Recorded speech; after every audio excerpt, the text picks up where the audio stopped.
नमस्कार दोस्तों, मैं आपका अपने चैनल HVS स्टडीज़ में स्वागत करता हूं। इस वीडियो में आपके लिए 26 अगस्त 2022 का करंट अफेयर लेकर आ गया हूं। साथ में हम स्टैटिक जीके और रिलेटेड करंट अफेयर का रिवीजन करते हुए चलेंगे।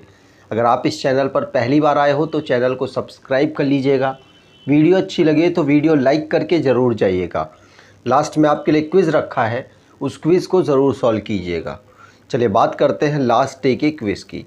तो लास्ट डे आपसे क्वेश्चन पूछा गया था, Chandigarh international airport will be renamed after शहीद भगत सिंह। आप सभी ने आंसर शहीद भगत सिंह दिया था और यही सही आंसर है। आज के पहले क्वेश्चन की बात करें तो which leader has been honoured with the 2022 liberty medal. तो लिबर्टी मेडल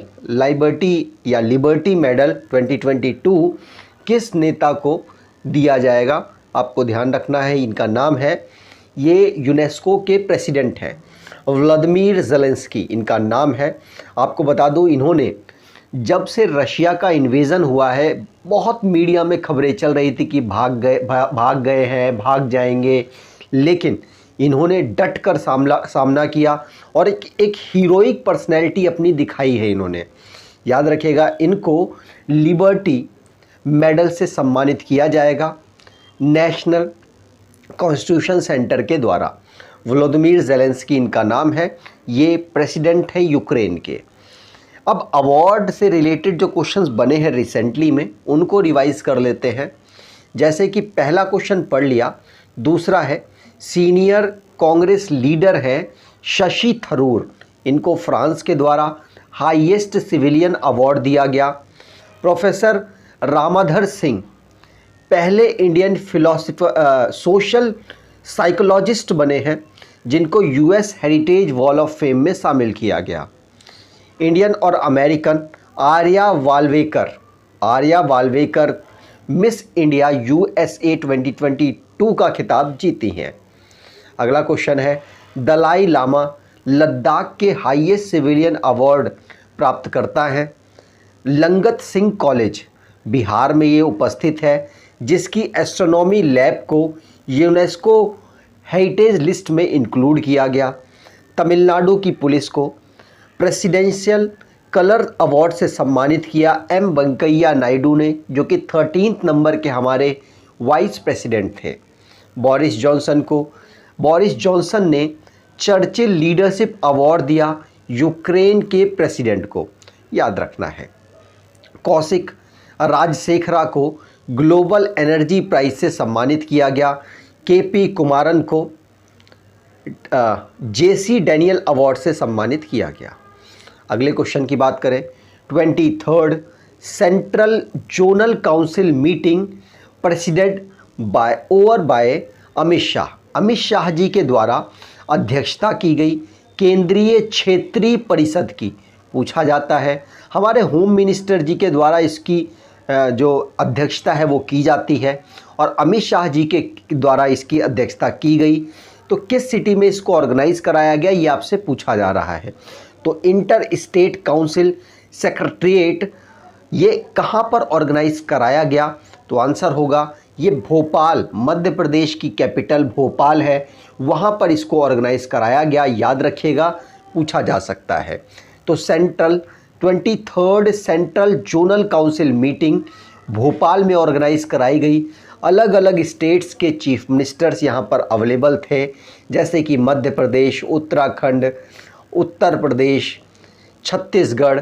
तो अब अलग अलग स्टेट्स के यहाँ पर जो हेड थे, जो चीफ मिनिस्टर थे, वो यहाँ पर अवेलेबल थे। उन्होंने यहाँ पार्टिसिपेट किया और किस तरीके से ग्रोथ पर काम किया जाए और इस पर यहाँ पर चर्चाएं की गई हैं। तो यहाँ पर मेन जो लीडर थे, मतलब अध्यक्षता कर रहे थे, वो थे हमारे अमित शाह जी, जो कि होम मिनिस्टर हैं। कैपिटल ऑफ मध्य प्रदेश भोपाल थी और भोपाल में इसको ऑर्गेनाइज कराया गया। मध्य प्रदेश के चीफ मिनिस्टर शिवराज सिंह चौहान हैं, उत्तराखंड के चीफ मिनिस्टर पुष्कर सिंह धामी हैं, उत्तर प्रदेश के योगी आदित्यनाथ हैं और छत्तीसगढ़ के भूपेश बघेल हैं। इन सभी ने यहाँ पर पार्टिसिपेट किया, प्लस भोपाल में ऑर्गेनाइज कराई गई, तो इसीलिए जगह इम्पॉर्टेंट है। तो अभी हमने रिसेंटली में रेलवे की एक ई बुक लॉन्च की है। अगर आप इसको परचेज़ करना चाहते हैं अपने रेलवे एग्ज़ाम को देखते हुए तो आप इसको परचेज़ कर सकते हैं। डिस्क्रिप्शन बॉक्स में लिंक है, वहाँ से आपको आसानी से मिल जाएगी। अगला question, who has been named team India's interim head coach for Asia cup 2022। आपने सुना है, आपने पढ़ रखा है कि भारत के जो क्रिकेट टीम है उसके हेड कोच है राहुल द्रविड़, लेकिन अभी कोरोना वायरस हो गया और एशिया कप ऑर्गेनाइज कराया जा रहा है दुबई में, तो उसके लिए कोई हेड कोच तो जाएंगे ना, इसीलिए उनकी जगह पर इस सीरीज़ के लिए वीवीएस लक्ष्मण को हेड कोच के रूप में भेजा जा रहा है। तो याद रखिएगा, वीवीएस लक्ष्मण जो कि एशिया कप 2022 में टीम इंडिया के इंटरिम हेड कोच रहेंगे, मतलब सिर्फ इसी टूर्नामेंट के लिए रहेंगे। याद रखना है, दुबई में इसको ऑर्गेनाइज कराया जा रहा है। पहले श्रीलंका में ऑर्गेनाइज कराया जाना था, लेकिन अब इसको दुबई में इसलिए कराया जा रहा है, श्रीलंका की माली हालत सही नहीं है, उसको देखते हुए। याद रखिएगा, राहुल द्रविड़ को कोविड-19 मतलब पॉजिटिव पाए गए, इसीलिए वीवीएस लक्ष्मण अब इनकी जगह जाएंगे। तो रिसेंटली में जो स्पोर्ट्स से रिलेटेड करंट अफेयर बने हैं उनको रिवाइज़ कर लेते हैं। जैसे अंतिम पंगाल जो कि हरियाणा से बिलोंग करते हैं और ये अंडर 20 में वर्ल्ड चैम्पियनशिप इन रेसलिंग जीती हैं, याद रखना है, और इसको ऑर्गेनाइज़ कराया गया तेहरान, ईरान में। ठीक है। मनीषा कल्याण जो कि पहली इंडियन प्लेयर बनी है फुटबॉल में जिन्होंने यूएफा लीग में पार्टिसिपेट करेंगी। बेंगलुरु में FIBA under 18 women Asian basketball को होस्ट किया जाएगा। पहला एडिशन वुमेन आईपीएल का मार्च 2023 से ऑर्गेनाइज कराया जाएगा। रियल मैड्रिड के द्वारा एंट्रेक्ट फ्रैंकफर्ट को हराकर यूएफा सुपर कप को जीत लिया गया 2022 का। इसको फिनलैंड में ऑर्गेनाइज कराया गया। सुनील छेत्री और मनीषा कल्याण, सुनील छेत्री मेन में, मनीषा कल्याण वुमेन में फुटबॉल ऑफ द ईयर जीती हैं। कॉमनवेल्थ गेम में जो क्लोजिंग सेरेमनी हुई थी उसमें निखत जरीन और शरत कमल फ्लैग बेयरर रहे हैं क्लोजिंग सेरेमनी में। प्रभात जयसूर्या मेन में, एमा लंब वुमेन में ICC player of the month award 2020 चुने गए।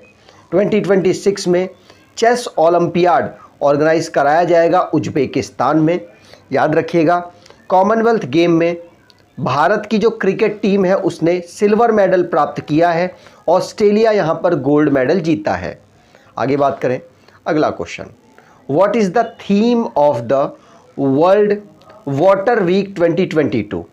विश्व जल सप्ताह 2022 का विषय क्या है?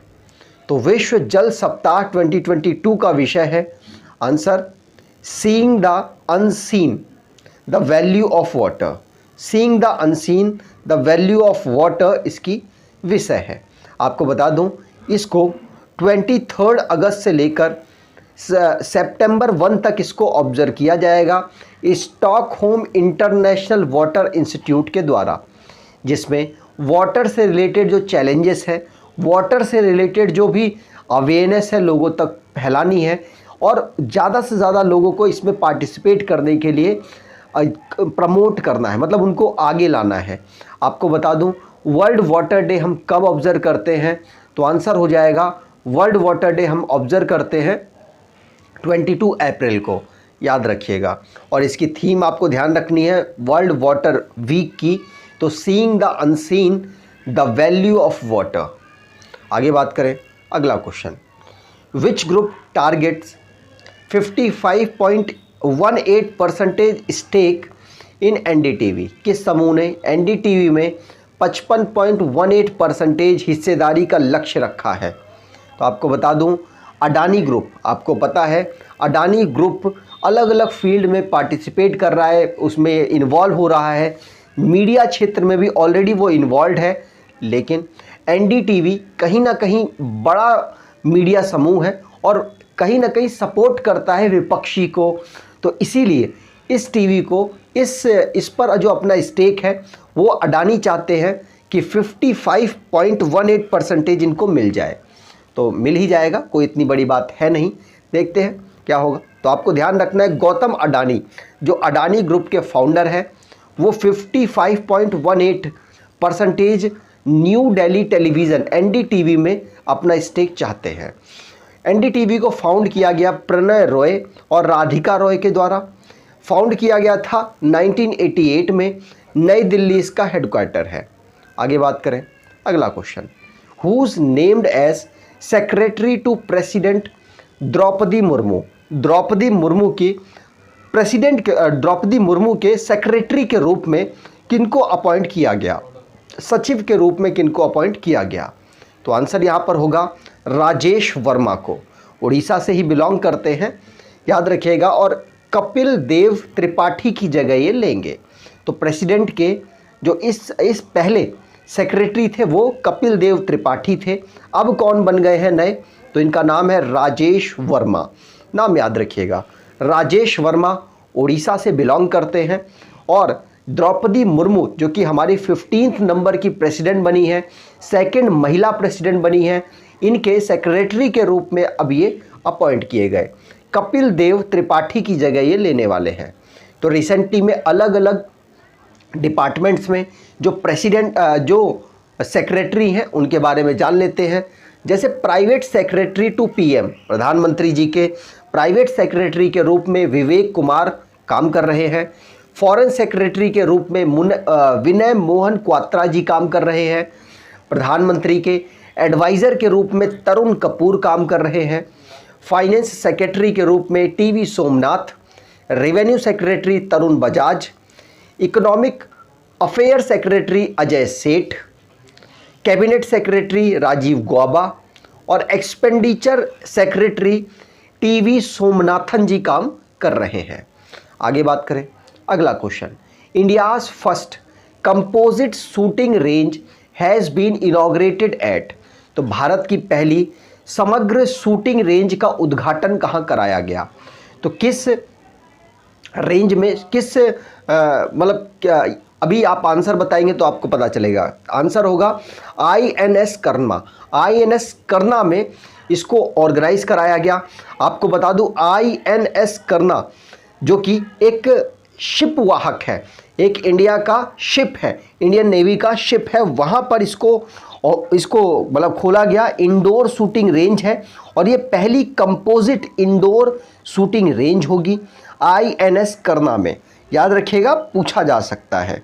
आगे बात करें तो रिसेंटली में डिफेंस से रिलेटेड जो करंट अफेयर बने हैं उनको रिवाइज कर लेते हैं। जैसे कि पहला क्वेश्चन पढ़ लिया, दूसरा है DRDO और इंडियन नेवी ने मिलकर इंडिजीनियस VLSR SAM मिसाइल को लॉन्च किया चांदीपुर से। डिफेंस मिनिस्टर ने ताशकंद में, डिफेंस मिनिस्टर हमारे राजनाथ सिंह जी हैं, इन्होंने SCO की जो मीटिंग हुई है ताशकंद में, वहाँ पर इन्होंने पार्टिसिपेट किया। राजनाथ सिंह जी ने नेशनल सेमिनार को लॉन्च किया, इंट्रोस्पेक्शन आर्म फोर्स ट्रिब्यूनल। ये इसका एक मतलब सेमिनार था जिसको राजनाथ सिंह जी के द्वारा लॉन्च किया गया। इसमें जो डिफेंस से रिलेटेड बड़े बड़े ऑफिसर्स हैं उन्होंने यहाँ पार्टिसिपेट किया। प्रॉब्लम्स और साथ साथ सॉल्यूशन के बारे में डिस्कशन यहाँ पर हुआ। HAL हिंदुस्तान एरोनॉटिक्स लिमिटेड के द्वारा मलेशिया में पहला अपना मार्केटिंग ऑफिस खोला गया। वोस्टॉक 2022 रशिया में ऑर्गेनाइज कराई जा रही है एक्सरसाइज, जिसमें भारत के द्वारा पार्टिसिपेट किया गया। इंडिया जो कि श्रीलंका को मैरीटाइम रिकॉन्सनेंस एयरक्राफ्ट को दे रहा है, गिफ्ट दे रहा है। इंडियन एयरफोर्स जो कि उत्तरा शक्ति नाम की एक मिलिट्री ड्रिल है जिसको मलेशिया में ऑर्गेनाइज कराई जाएगी, उसमें पार्टिसिपेट करेगा। इंडो US जिसने जॉइंट स्पेशल फोर्स एक्सरसाइज वज्र प्रहार 2022 को हिमाचल प्रदेश में ऑर्गेनाइज कराया गया, वहाँ पर भारत और US की मिलिट्री ने पार्टिसिपेट किया। 12th नंबर का डिफेंस एक्सपो गांधीनगर गुजरात में ऑर्गेनाइज कराया जाएगा। अगले क्वेश्चन की बात करें, Fahmida Azim who has been selected for the 2022 Pulitzer prize is from which country, तो ये किस कंट्री से बिलोंग करती हैं आपको बताना है। तो प्लित्जर प्राइज़ के लिए चुने जाने वाली फहमीदा अजीम किस देश से बिलोंग करती हैं? आंसर होगा बांग्लादेश। बांग्लादेश से बिलोंग करती हैं। इनको इलस्ट्रेशन रिपोर्टिंग एंड कमेंट्री के लिए, कमेंट्री की कैटेगरी में इनको प्लित्जर प्राइज़ दिया गया है, जिसमें चाइना के उसमें इन्होंने एक मतलब एक शो किया, मतलब एक इलस्ट्रेशन किया, I escaped a Chinese internment camp. ये इनका पूरा एक इलस्ट्रेशन था जिसके लिए इनको सिलेक्ट किया गया प्लित्जर प्राइज़ के लिए। याद रखिएगा, फहमीदा अजीम इनका नाम है। ये insider online magazine United state पे काम करती हैं। बांग्लादेश में इनका जन्म हुआ है। आगे बात करें, अगला question, what is the name of the app launch by the government to bring forth the story of Indian freedom movement. भारतीय स्वतंत्रता आंदोलन की कहानी को सामने लाने के लिए भारत सरकार द्वारा किस ऐप को शुरू किया गया, उसका नाम क्या रखा गया? तो आंसर यहाँ पर होगा, उसका नाम रखा गया है आज़ादी क्वेस्ट ऐप। क्या रखा गया है? आज़ादी क्वेस्ट ऐप, जिसमें भारतीय स्वतंत्रता आंदोलन की जो कहानियाँ हैं उनको सामने लाने की कोशिश की जाएगी। याद रखिएगा, यूनियन मिनिस्टर है हमारे इंफॉर्मेशन एंड ब्रॉडकास्टिंग के, साथ साथ ये स्पोर्ट्स मिनिस्ट्री भी संभाल रहे हैं। अनुराग ठाकुर इनका नाम है। आज़ादी क्वेस्ट ऐप को इन्होंने लॉन्च किया, जिसमें फ्रीडम फाइटर की जो स्टोरीज़ है उनको सामने लाने की कोशिश की जाएगी। आज के क्विज की बात करें तो prime minister Narendra Modi has inaugurated Homi Bhabha cancer hospital and research centre in which state. तो आपको कमेंट बॉक्स में डिटेल में आंसर देना है। अगर आपको ये वीडियो अच्छी लगी है तो आपसे अनुरोध करूंगा, वीडियो को लाइक कर दीजिएगा, चैनल को सब्सक्राइब कर लीजिएगा और एटलीस्ट अपने कुछ दोस्तों तक वीडियो को शेयर ज़रूर कीजिएगा। धन्यवाद।